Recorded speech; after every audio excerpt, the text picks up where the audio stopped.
Hello and welcome home. Or perhaps more accurately today, welcome to the mess. Beautiful, slightly chaotic, middle of my transition. I'm so happy you're here with me for the first episode of the Glimmer and Grace Co podcast. I'm your host, Michelle, and if you could step through the screen and into my current physical reality, you'd see a woman who's currently being refined by fire. Or, at the very least, refined by a massive amount of cardboard, plastic totes, miles of dusty packing tape, and the permanent scent of Sharpie markers on my fingertips. I'm sitting here in Northern Nevada, my home of many years. If you've followed my journey on YouTube, you've seen the visual evidence of this shift. You've seen the stacks of boxes that have turned my guest room, my living room, and my garage into a literal labyrinth.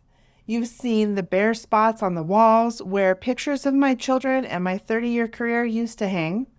You've seen that specific frazzled look in my eyes that comes when you realize you are systematically dismantling 3 decades of stuff. But today, I want to go so much deeper than a 10-minute highlight reel. A video can show you the boxes, but it can't always show you the soul of a move. I want to talk to the woman who's watching this or driving in her car right now, maybe on her way to a job that feels just a little too tight for her spirit today. I want to talk to the woman folding laundry for the 1,000th time, or the woman sitting in an office she knows she's about to leave forever. Like that silent, quiet quitting. I want to talk to you if you feel a great shift rattling in your bones, even if you haven't bought the packing tape yet. For 30 years, I lived what I call a fixed life.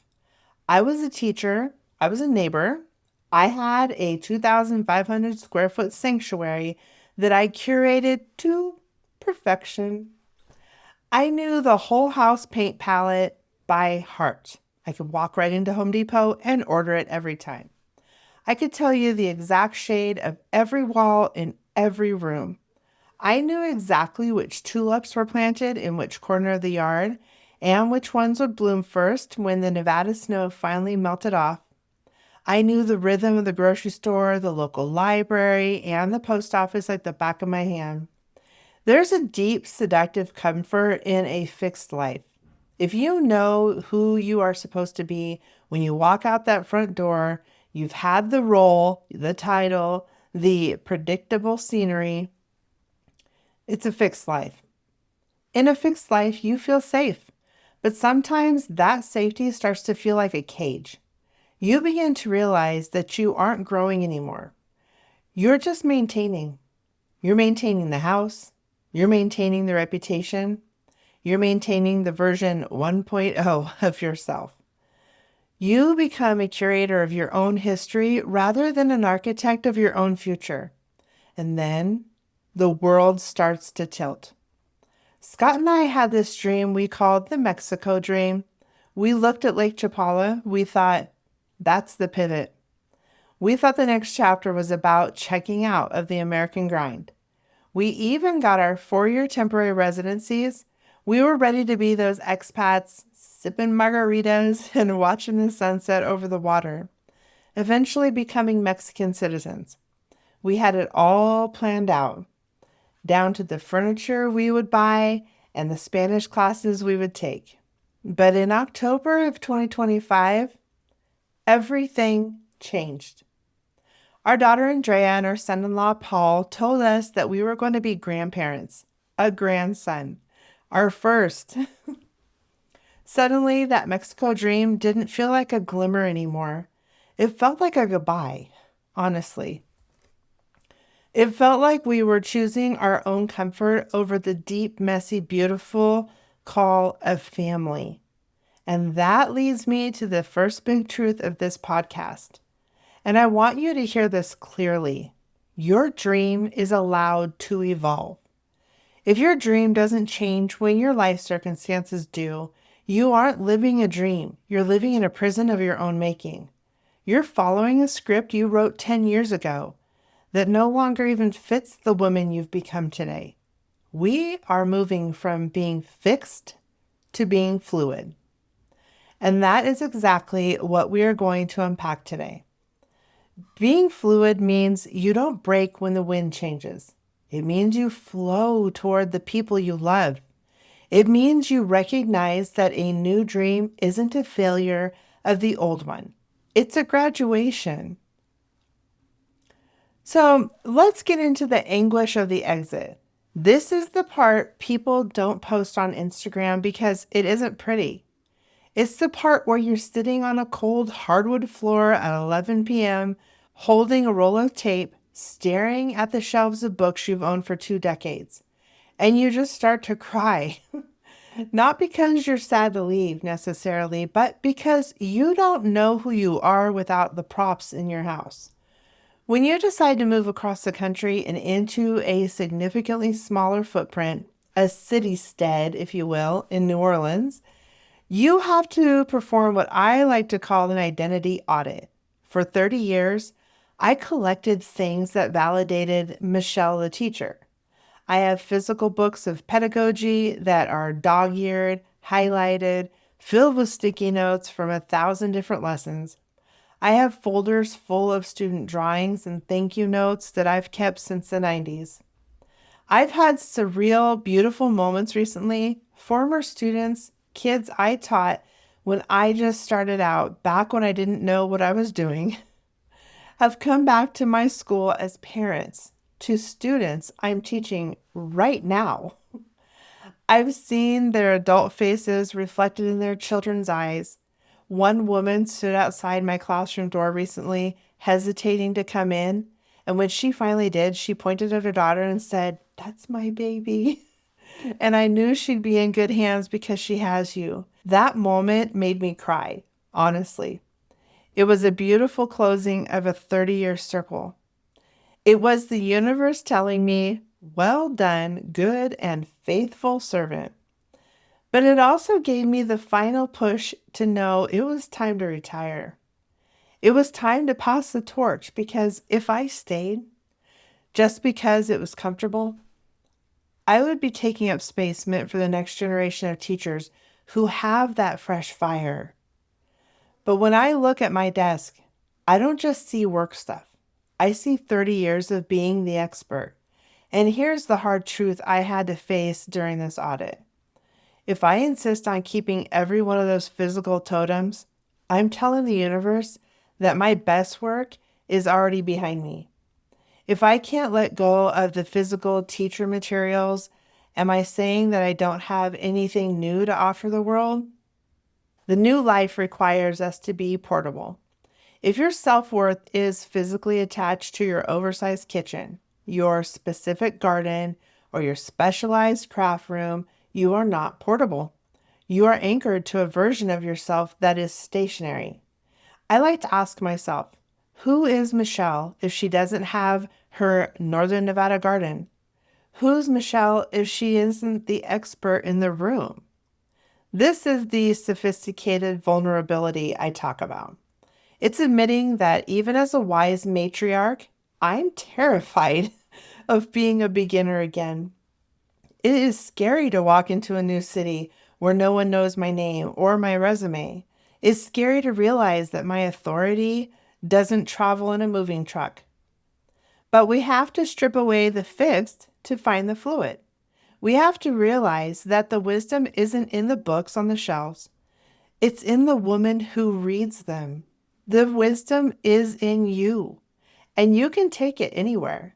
You're the asset, not the classroom, not the house, and not the title, just you. I want to shift gears and speak directly to my Gen X sisters, my fellow sandwich generation warriors. You are the woman holding the hands of aging parents while simultaneously trying to launch your children into the world. You are the emotional glue of your entire family. You're the one everyone calls when the wheels fall off. And often, because you are so busy being the anchor for everyone else, you feel like your own dreams are being squashed under the weight of everyone else's needs. But what if I told you that this is the great shift? It's actually the perfect time to build something entirely for yourself. Starting a digital boutique isn't a selfish addition to your plate.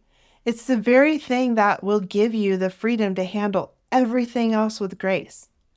I'm not talking about a complicated tech startup that requires venture capital and a 20-page business plan. I'm talking about taking those 30 years of your teacher systems or your home management systems or your caregiving hacks and turning them into a digital asset. Whether you were a teacher, a nurse, a project manager, or a stay-at-home mom, you're an expert at something. You have survived the 80s. You've navigated the rise of the internet. You've raised a family in a world that never stops changing. Your wisdom is a gold mine that other people are willing to pay for. I've set a very specific goal for myself during this move to New Orleans. I'm building Glimmer and Grace Co. as a digital boutique that generates $1,000 a month in portable income. My first product was the Glimmer and Grace Co. Moving Planner, and it was born directly out of my own chaos. I realized that if I was struggling to keep track of utilities, packing schedules, and address changes, other women were likely struggling too. Why $1,000? Because for many of us, $1,000 is the freedom number. It's the number that says I can pay for my own flight to see my kids or go on vacation whenever I want to without checking the joint bank account. It's the number that says I can pay for a professional organizer to help my aging parents downsize. It's the number that says I can work from a cafe in the French Quarter while I wait for my daughter to finish her shift at the hospital. You don't need to be a tech genius. If you can use a smartphone and send an email, you can learn how to create a digital product. Your experience is your inventory. We're making your income as portable as your soul, so that when life calls you to move or to help or to pivot, you don't have to ask a boss for permission. You're the boss. Think about the systems you've created in your own life. How do you manage your holiday shopping? How do you organize your medical records? How do you meal prep for a family of 6? Those aren't just chores. Those are systems. And there's a younger woman out there right now who's drowning in the chaos of her life. And she is praying for someone like you to package that wisdom and sell it to her for $27. That is the heart of a digital boutique. It's service, but it's service that pays you back. It's a way to keep your teacher heart beating even if you leave the school building or whatever career you've had. Let's talk about the specific psychology of the Gen X woman here for a minute. We were the latchkey kids. We were the generation that was told we could have it all, only to realize that having it all often just meant doing it all. We have spent decades being the emotional and logistical anchor for everyone else around us. We are the ones who remember the birthdays, who know where the extra light bulbs are, and who can navigate a health insurance claim while making dinner. This anchor identity is powerful stuff, but it can also be heavy. When you spend 30 years being the person everyone relies on, you start to forget how to rely on yourself. You start to view your own desires as inconveniences. I want to tell you today that your desire for a new chapter is not an inconvenience. It is a necessity. When I first told people I was retiring and moving to New Orleans to build a digital shop, some people looked at me like I had lost my ever-loving mind. They said, "But you have such a stable career. You have a beautiful home. Why would you risk all that?" But I realized that the real risk wasn't in moving. The real risk was in staying. The risk was staying in a life that I had already finished. If you stay in a story after the ending has been written, you aren't living. You're just haunting your own life. It's okay to stop being the anchor for a while and start being the explorer. It is okay to take the energy you've been using to stabilize everyone else and use it to propel yourself forward. This isn't a betrayal of your family. In fact, it's the best thing you could do for them. By showing your children and your grandchildren that you are still growing, you are permitting them to do the same thing when they reach your age. You are modeling a life of grace and grit rather than a life of resignation. There's a specific kind of grief I haven't talked about much yet, and that's the grief of the garden. In northern Nevada, my garden was my sanctuary. I spent years learning the soil, understanding the high desert sun, and figuring out which roses could survive the frost and which ones would wither. That garden was a physical manifestation of my patience, my hard work, and my nurturing spirit. When I realized I was moving to a city-stead in New Orleans, a place with much less dirt and much more humidity, I felt a genuine pang of loss. I wondered if I was losing a piece of my soul. If I weren't Michelle the gardener, who was I? I had spent so many Saturdays with dirt under my fingernails, feeling a sense of accomplishment as the perennials came back year after year. It was my way of talking to God. But then I realized the skill of gardening is the same as the skill of building a business or raising a family. It's about preparation. It's about tending to the small things daily. And it's about having the faith that something will grow even when you can't see it yet. My seasoning as a gardener isn't tied to my specific plot of land in Nevada. It's tied to my ability to nurture my life. I'm moving from a wide open garden to a balcony and a courtyard life. And that's the metaphor for this stage of life, isn't it? We are narrowing our focus. We are choosing quality over quantity. We are deciding that we don't need an acre of land to be happy. We need a few well-tended pots of jasmine and the sound of jazz drifting over the fence. If you're currently holding on to a house or a job or a lifestyle because you're afraid you'll lose your identity without that scenery, I want to challenge you today. The scenery is just a backdrop. You are the lead actress. You play the role in the desert, in the city, or on a boat. Don't let that be the fixed thing that keeps you from a fluid future. Think about what you're holding on to right now. Is it a set of china you never use? Is it a guest room for people who haven't visited in 5 years? Is it a version of yourself that you've outgrown?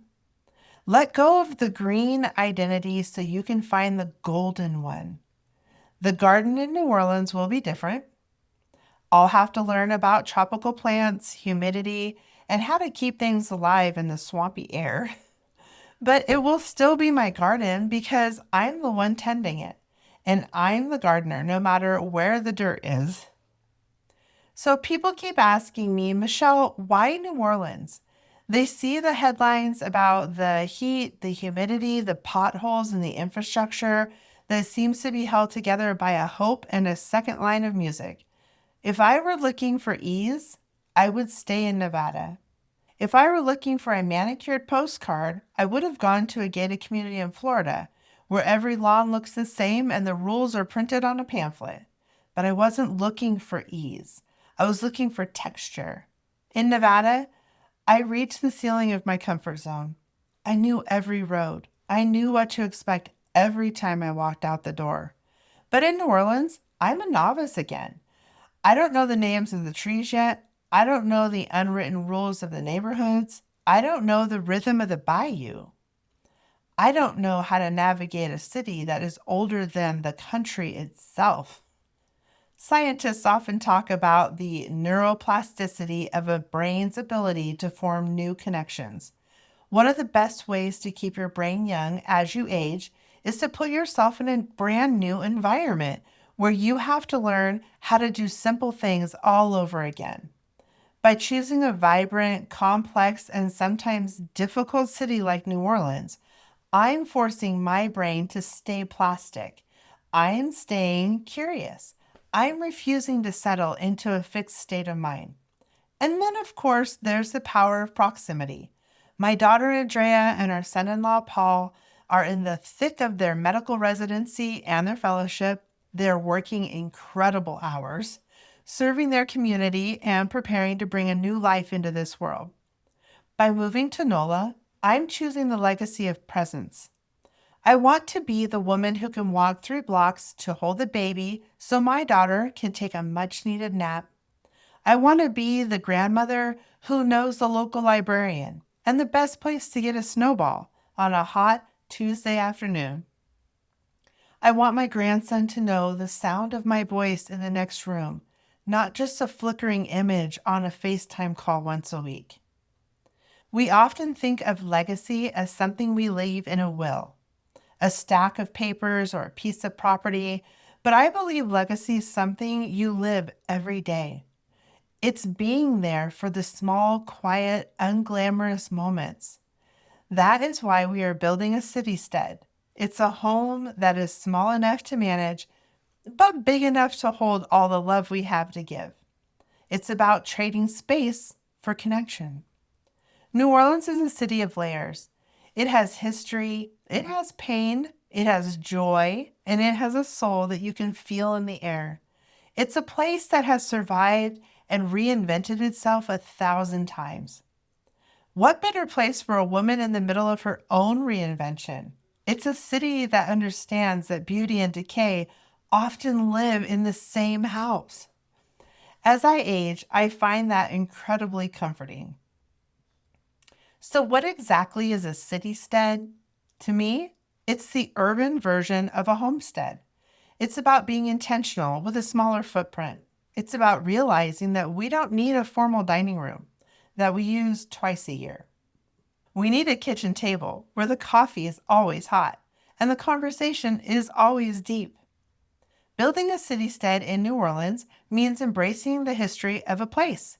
It means learning to live in a house that might be 100 years old, with settling floors and a lot of character. It means training a 3-car garage for a walking life. It means knowing your neighbors because you're all sitting on the stoops in the evening. It means trading the Great Basin for the greater good. For my Gen X sisters who are thinking about downsizing, let me tell you, it's incredibly freeing. When you have fewer rooms to clean and fewer things to maintain, you have more energy for your glimmers. You have more time for your digital boutique. You have more presence with your family. You stop being a property manager and you start being an experience curator. When we lived in our big house in Nevada, I spent so much of my mental energy thinking about maintenance, the roof, the HVAC system, the yard, the gutters. In a city-stead, the scale is different. Everything's more intimate. You have to be very careful about what you bring into your home. Every item has to earn its place. Does it serve a purpose? Does it bring joy? Does it have a story? This downsizing is actually a spiritual practice too. It's a way of saying, am I enough without all of this stuff? It's a way of stripping away the excess so that the grace can finally shine through. If you're afraid to let go of your big life, ask yourself what you're really afraid of. Are you afraid of the smallness? Are you afraid of the quiet that comes when you're no longer busy maintaining a palace? In the quiet, you might actually hear your own heart speaking for the first time in 30 years. I want to take a moment to talk about the specific soul of the neighborhood we're moving into. New Orleans isn't just one city, it's a collection of small villages, actually, a parish, each with its own heartbeat. We've been spending a lot of time exploring the Garden District, the Irish Canal, and Mid-City, trying to find the place that feels like Glimmer and Grace. In Nevada, privacy is a high value. We have big yards and fences, but in New Orleans, the community is the value. People live on their porches. They talk across the balconies. They have second lines that march right past their front doors. This is the high-touch life. For someone who has been a teacher for 30 years, this social texture is exactly what I need. I'm used to being around people, used to the hum of the community. Moving to a place where the barrier between the inside and the outside is thin feels like coming home to a version of myself I haven't seen in a long time. New Orleans teaches you that life is meant to be celebrated even when things are difficult. It teaches you that a pothole is just a place for water to collect so the light can reflect off of it. It teaches you that the decay can be beautiful if it's covered in jasmine. As I document this move, I want to show you the neighborhoods. I want to show you the color palettes of the houses, like the blue ceilings and the vibrant pinks and greens. I want to show you the ironworks and the gas lanterns because these aren't just architectural details, they're glimmers. They're the reminders that humans have been building beauty out of the swamp for centuries. If they can build New Orleans, I can certainly build a digital boutique. As I navigate this move, I'm using what I call the Glimmer Context Matrix to document it all for you. I'm not just sharing the before and after photos that look perfect and polished, like hello, Instagram. I'm sharing the sweat, the confusion, and the moments where I wonder if I've lost my ever-loving mind by selling my beautiful Nevada home. I believe that as women of a certain age, we have a responsibility to show the grit as well as the glimmer. We need to show the younger generation, the millennials, the Gen Zers who are coming up behind us that it's okay to be messy. It's okay to be uncertain, and it's okay to start a YouTube channel or a podcast in your 50s. You don't have to have it all figured out before you go ahead and press record. My content matrix is built on 3 pillars, and I want you to think about how you can apply this to your own life or a business. Educational glimmers. This is where I take my 30 years of teaching experience and show you how to organize your life, your move, and your digital boutique. It's about the how-tos. It's the practical, grounded stuff. The second pillar is the aspirational glimmers. This is where I show you the beauty of the radiant unfolding, the jazz, the flowers, the architecture of New Orleans, and the possibility of a new life. It's about the what ifs. It's the dream. And the third pillar, the vulnerable glimmers. This is where I'm honest about the anguish of the exit, the exhaustion of the move, and the fear of the unknown. It's about, hey, me too. It's about the connection. When you start your own digital shop or your own creative project, don't feel like you have to be perfect. People don't want perfect. They want like a resonance with other people. They want to know that someone else feels the same way. Your journey, the real, unedited journey, is your most valuable product. Don't hide the boxes. Show people how you're unpacking them. Show them the dust. Show them the Sharpie marks on your fingers. That is where the grace is. As we reach this final chapter of our first episode, I want to talk to you about the radiant unfolding. This is the moment when the flower finally opens. But remember, before the unfolding, there's the bud. And that bud is tight. That bud is under pressure. The bud is small and enclosed. Many of you feel like that bud right now. You feel the pressure of your 30-year career. You feel the tightness of your current identity. You feel like you're ready to burst, but you're afraid of what will happen when you do. I'm here to tell you that that unfolding is beautiful. Yes, it's scary to let go of the fixed structure of this bud, but it's vulnerable to open your petals to the world. Yes, it's why you were created, though. You weren't created to stay a bud forever. You were created to be a wise matriarch who shares her color, her fragrance with the world. Think about one small thing you can do this week to start your own unfolding. Maybe it's buying a notebook to start your identity audit. Maybe it's just allowing yourself to dream about a city-stead of your own. You've been the anchor for everyone else for so long. You have held down the fort, kept the peace, and followed the rules. It's time now for you to follow your glimmer. It's time to trust the grace that got you through the last 30 years in the same way that'll carry you through the next 30. As we wrap up this very first episode of Glimmer and Grace Co podcast, I want you to take a look at the boxes in your own life today. I'm not just talking about the ones made from cardboard and tape that are sitting in your garage or in a closet. I'm talking about the mental boxes you've put yourself in. Are you staying in a job because you're afraid to be a novice again? Are you staying in a house that's too big because you're afraid of losing your identity if you have fewer rooms? Are you holding back your wisdom because you don't think you're tech savvy enough to share it? The great shift is calling you.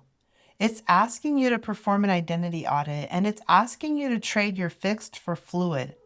It's asking you to believe that your best work, your most radiant unfolding, is still ahead of you. Legacy isn't a check you leave behind after you're gone. It's the presence you bring to the table today. By choosing to build a portable life and a city stead in a city I love. By choosing to build a portable life and a city stead in a city I love, I'm showing my future grandson that his Mimi is a woman of courage, curiosity, and grace. I'm showing him that you never stop growing, no matter how many candles are on your birthday cake. The best version of you hasn't even been unpacked yet. I'm Michelle. Thank you for sitting on the porch with me today. Thank you for listening to my stories and my heart. Remember to like and subscribe so that we can continue to build our little community here. Go find your glimmer and walk in grace, and I'll see you in the next chapter. Bye.